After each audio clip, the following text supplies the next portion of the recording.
Have you ever noticed how expensive everything is? Really noticed? Looked at the margins and thought, that's strange. And no, I'm not talking about inflation. I'm talking about how, according to Time magazine, home prices in the United States have shot up 45% since 2020. We are currently in one of the biggest cost of living crises in history, and the job market doesn't look that good either. If you're just entering the workforce and trying to get a house, this may be one of, if not the worst time to be living right now. And people are noticing that. Millennials and Gen Z, despite being at the age to do so, aren't buying houses anymore. These two graphs you can see behind me right here show the home prices in the United States and the United Kingdom. They're going up. But it used to be better. People used to be able to afford things like this. 40 years ago, a 20 to 30-year-old man could get married, buy a house, have a few kids, and still have enough money left for retirement. How do I know this? Because that was the life my mother had. My mother right now is 47 years old, and she had 4 other siblings. She was the child of 2 Bangladeshi immigrants to the United Kingdom. She lived in a little town called Dunstable. My grandma, her mom, took care of her, and my grandpa, her dad, was the one working. He owned a restaurant, making £3,000 a month.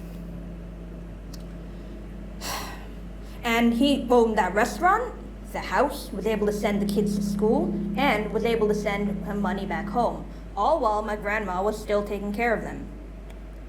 So how much would it have cost to get that house? Well, let's see. In Dunstable in the 1980s, a house was roughly $20,000 to £25,000, but rose to as high as $60,000 near the end of the decade. Now, the down payment of a house generally ranges between 5 to 10%. And so let's do the math here. 5 to 10% of 20 to 25,000 equals to about 1,000 to 1,250 pounds. About half of my granddad's monthly salary, which was £3,000 a month. Now, how much would it cost to get a house today? Well, let's see. According to my mom, her house nowadays would be £350,000, which, if you do the math, is $11,500 to £25,000 in total. My dear grandfather would have to work for years to even match that amount. And that isn't even accounting for other things, like the cost of raising the kids, taking care of the restaurant, sending money back home, all of that. So, what happened? Well, inflation is a factor, but not the only one. £20,000 in the year 1984 is only worth £83,000 today. So no, it's not just inflation.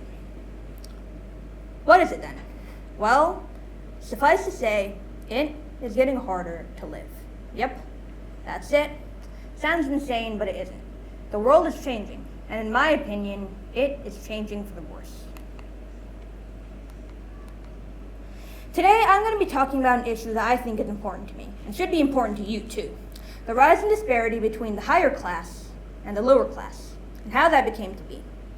Because, trust me, this is a big problem, like huge. The working class, ultimately, is the backbone of society. These are laborers, janitors, restaurant workers, underappreciated people who keep the world spinning. According to Ford Foundation, 30 to 50% of the working class are now working temp jobs just to keep things afloat. That means that they don't have a permanent job. They're just there temporarily. Wages are stagnating and rent is rising. So how did this happen in the first place? Just 40 years ago, one salary could sustain a whole family of 7, but now 2 can barely work for 1. Part 1, how it used to be. Let's rewind a little to the golden age of the United States, the mid-20th century, where employees were treated as assets to be nurtured, which makes sense. Happy employees means good products, which means more people will want to buy said products, and the company will make more money. How did this happen? Well, after the Great Depression, people were naturally greatly depressed.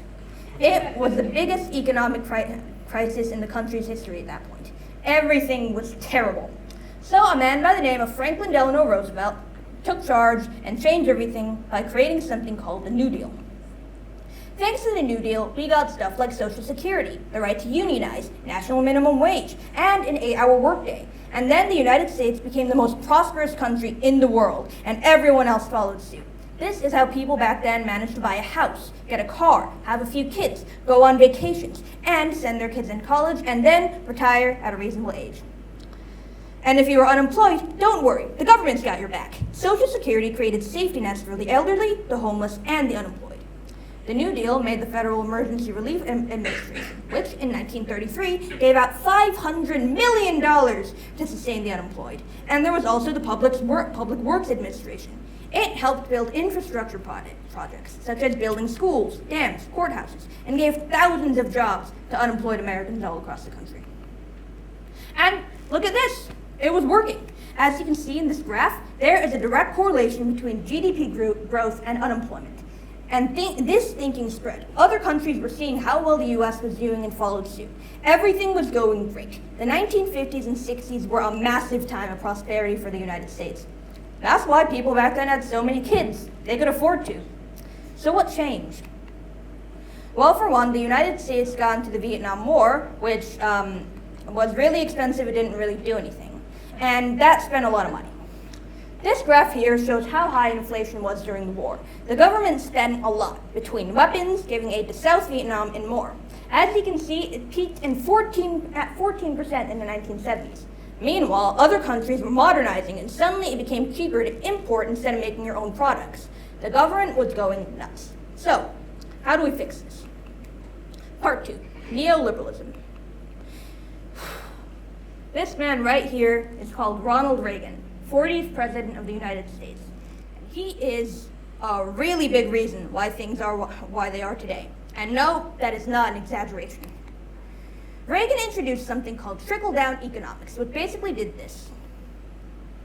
By cutting taxes for the owners of big companies and limiting government spending, said owners of the big companies would redistribute all the extra money down to their employees and everyone would be happy.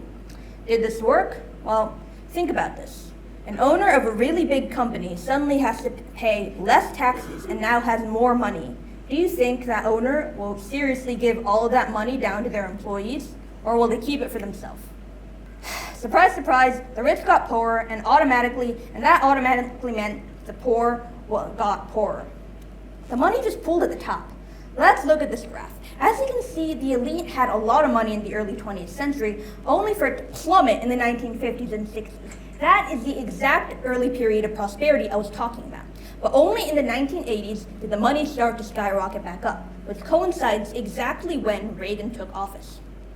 Meanwhile here, if we compare, the working class was suddenly making less. Right here, the blue represents the bottom 90%, and the red is the top 10.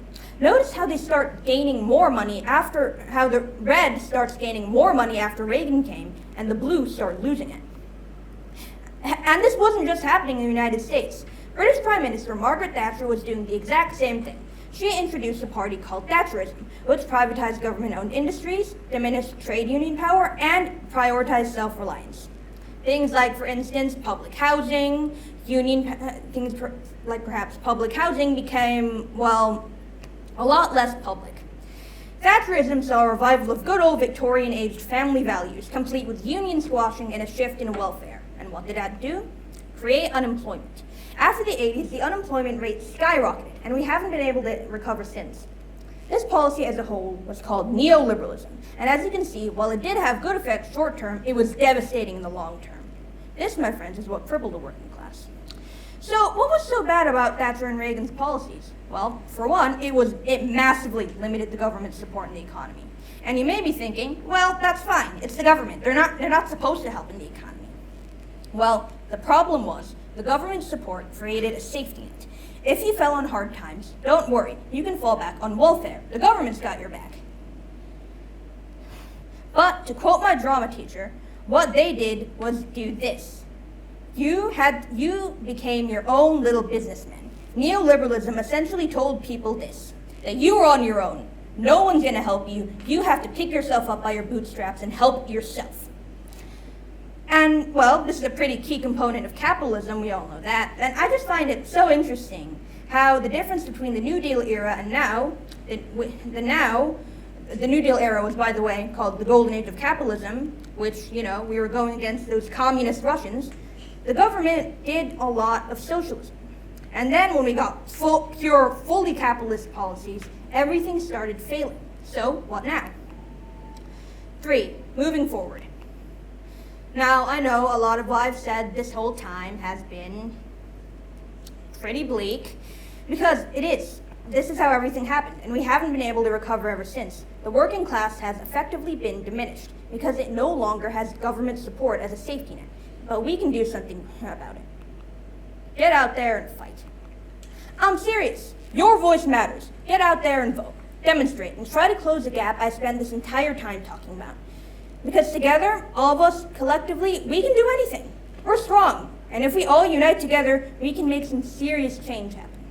Think about how last year, New York elected Zohran Mamdani. He's only been in office for a couple months now, but has done so much good so far. We can get better.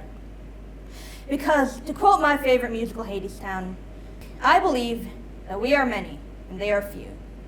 And I believe that with each other, we are stronger than we know. Thank you for coming to my TED Talk.